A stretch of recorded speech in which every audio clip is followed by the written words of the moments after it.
there's a famous story about Andy Grove when he was the CEO at Intel. And he was looking at Gordon Moore, and Gordon Moore is the guy who founded Moore's Law, right? So you talk about memory chips that doubled in capacity every 2 years. Yep, that's right. Moore's Law, like that's the Moore behind it. But they were very famously in the leadership of Intel. But back then, they were doing like RAM. They weren't doing the processor chips. They were in the memory chip business. And they were unclear about what they should do. Everything that they'd been doing in the memory chip business was getting commoditized. All of their competitors were doing it faster and cheaper, not high quality products. So they were dominant in a dying space. And Andy Grove famously looked at Gordon Moore and said, if the board fired us tomorrow and hired a new CEO, what do you think that they would do?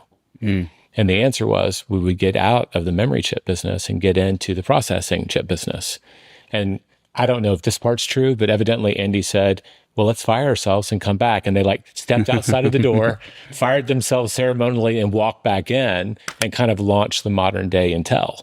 So like as a founder, as a leader, are you actually clear and have you committed to what your one thing needs to be? It's kind of it's scary that it happens as often as it does, that there isn't clarity at the top.